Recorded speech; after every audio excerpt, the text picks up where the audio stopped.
इनको हम वाइगोत्स्की के नाम से भी जानते हैं, लेकिन इनका पूरा नाम क्या होता है? लेव सिमोनोविच वाइगोत्स्की।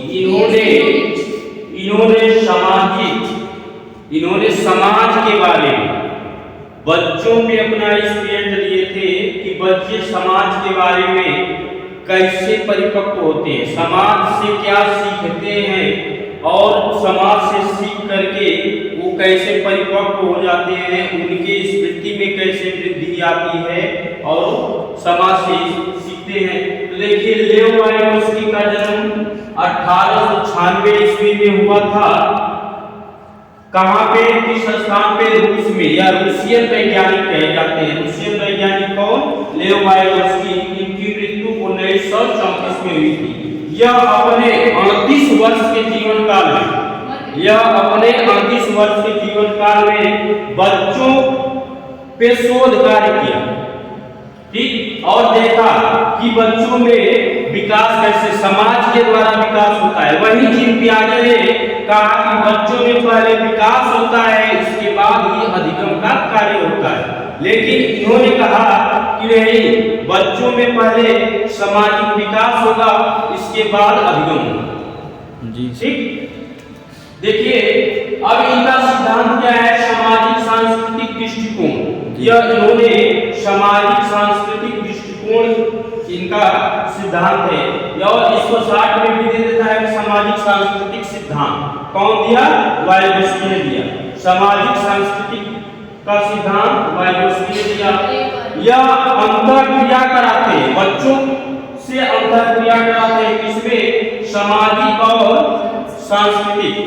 इसको इंग्लिश में हम सोशल कल्चर डेवलपमेंट, ठीक, या थ्योरी, सोशल कल्चर थ्योरी के नाम से भी जानते हैं। तो इन्होंने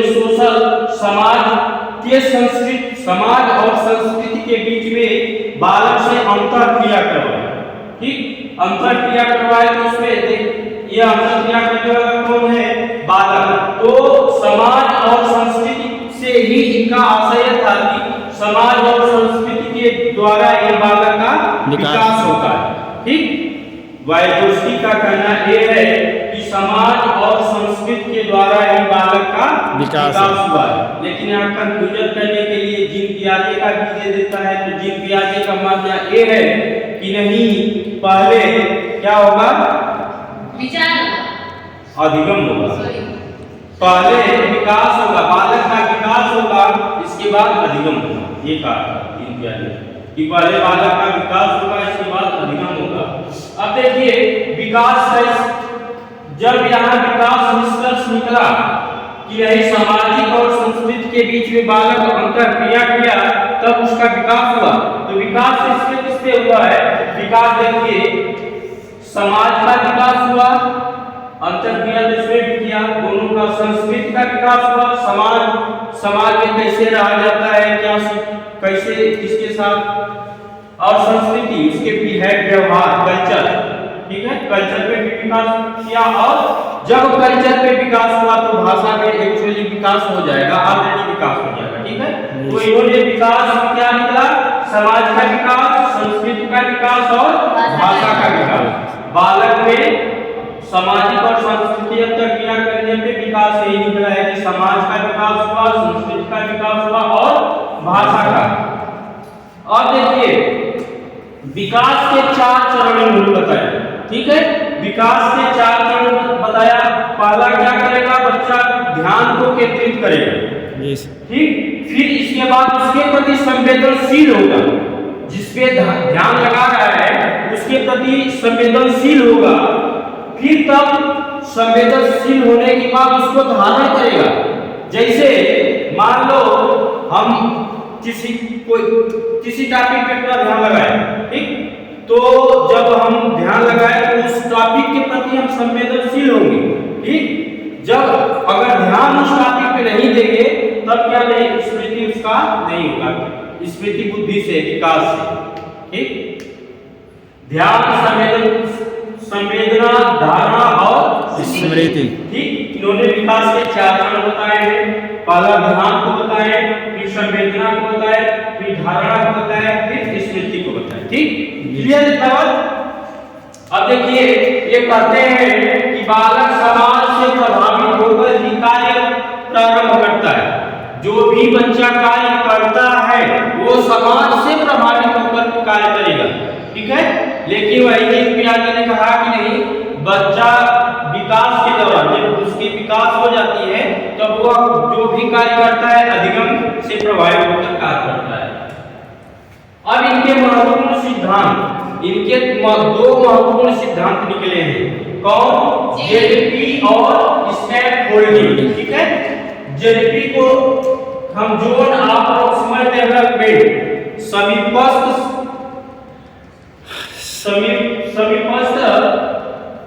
विकास का सिद्धांत कहते हैं। स्टेक होल्डिंग को पार ढांचा या सहारा के नाम से जानते हैं, ठीक है। अब जेडपी देखिए, जेडपी क्या होता है? जेडपी को एक लाइन में इसका देखिए पूरा परिभाषा एक ही लाइन में है। करता है वास्तविक क्षमता और कार्यकारिणी क्षमता, जी सर, ठीक। वास्तविक क्षमता, वास्तविक विकास के स्तर, जो वास्तविक विकास हुआ है उसके स्तर को संभावित विकास, जो कार्यकारिणी क्षमता है उस विकास के बीच का अंतर, यही अंतर जो है इसी को हम क्या करते हैं? जेडपी करते हैं, ठीक। वास्तविक क्षमता जो मतलब उसमें विकास हो चुका है, ठीक, बच्चे में जो विकास हो चुका है वो यहाँ पे वो क्षमता होगी वास्तविक क्षमता, और कार्यकारिणी क्षमता जो आगे वो कार्य करने जा रहा है, उसी दोनों के बीच के अंतर को ही क्या कहते हैं? जेडपी कहते हैं, ठीक है। समीपस्थ विकास का सिद्धांत कहते हैं। देखिए यहाँ पे डायग्राम से समझते हैं। यह बच्चा जो है, देखिए यह बालक जो है पूर्व ज्ञान को ले चुका है। यहाँ पे बीच वाला काल वो अपने पूर्व ज्ञान को ले चुका है, उसका सामाजिक विकास जो भी हुआ है उसको सीख चुका है, ठीक। अब यहाँ पे ये एक कार्यकारिणी क्षमता है, ऊपर वाला लाइन जो है कार्यकारिणी क्षमता है। अब एक कार्य अपना प्रारंभ कर रहा है। अब ये दोनों के बीच के अंतर को ही क्या कहेंगे? जेडपीडी कहेंगे, ठीक। यह बीच वाला जो है वो पूर्व ज्ञान से वो अपना कार्य ले चुका है, और आखिरी जो छोर है उसमें वो अपना कार्य, वास्तविक कार्य जो है कार्यकारिणी का, उसको करने जा रहा है, और बीच के अंतर के ही हम क्या करते हैं? जेडपीडी करते हैं, ठीक। होल्डिंग, ठीक है। जेडपीडी जान लिया आप लोग, फिर ये अगला है स्टेक होल्डिंग। इसको हम कहते हैं पार ढांचा सहारा मचान के नाम से भी जानते हैं। जहाँ पे हिंदी वर्ड कठिन होता है, ठीक है। हिंदी वर्ड में इसीलिए साथ में इंग्लिश वर्ड को भी देखना चाहिए। इंग्लिश वर्ड में केवल एक स्टेक होल्डिंग दे देगा, ठीक, स्टेक होल्डिंग में, और हिंदी में इसका कई नाम है। देखो पार इसको दे देता है, कहीं ढांचा भी दे देता है, सहारा भी देता है, और मचान के नाम से भी देता है। अब इसका मतलब क्या है? आधारभूत सहारा, किसी के द्वारा दी जाने वाली सहायता को ही क्या करते हैं? स्टेक होल्डिंग, ठीक है। किसी दूसरे व्यक्ति के द्वारा दी जाने वाली सहायता को ही क्या कहते हैं? सहायता। दूसरा व्यक्ति बच्चा नहीं हो सकता है, ठीक, वयस्क हो सकता है।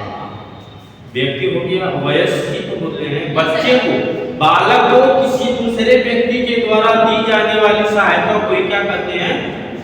स्टेक होल्डिंग कहते हैं। देखिए इसमें वयस्कों द्वारा दी जाने वाली सहायता को ही क्या कहते हैं? स्टेक होल्डिंग कहते हैं। वयस्कों के द्वारा दी जाने वाली सहायता को ही स्टेक होल्डिंग कहते हैं। इसको हम MKO, ठीक, इसको हम MKO के नाम से भी जानते हैं। मोर नॉलेज एबल अदर, दूसरे के द्वारा दी जाने वाली अधिक जानकारी, ठीक, दूसरे के द्वारा दी जाने वाली अधिक जानकारी। जैसे टीचर, टीचर भी क्या है? गाइड करता है, ज्ञान सिखाता है। पेरेंट, माता पिता, और फ्रेंड, फ्रेंड भी हमारे सीखते हैं। हम तीनों से सीखते हैं, टीचर से भी सीखते हैं, पेरेंट से भी सीखते हैं, और फ्रेंड से भी सीखते हैं। तो ये क्या, बालक के कोई दूसरे वयस्क में बालक से बड़े होंगे। भाषा विचार, सीखने के बाद कुछ भाषा में परिवर्तन आता है। देखिए, चिंतन और भाषा अलग अलग होते हैं। जी सर। सोचना और जो भाषा है लैंग्वेज, जी सर। वो अलग अलग है और बाद में एक साथ दोनों जुड़ जाते हैं। चिंतन और भाषा अलग अलग होते हैं, ठीक, लेकिन बाद में एक साथ जुड़ जाते हैं। जैसे कोई भारत का बच्चा है मन में हिंदी में तो सोचना। उसकी जो है भाषा क्या है, हिंदी है। जी सर।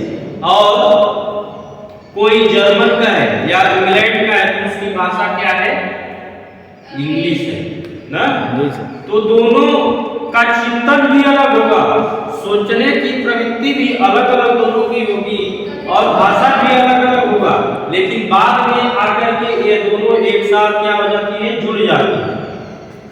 भाषा, पहले भाषा आता है, वाइगोत्स्की कहते हैं कि पहले क्या आता है, भाषा आता है, फिर बाद में विचार आता है।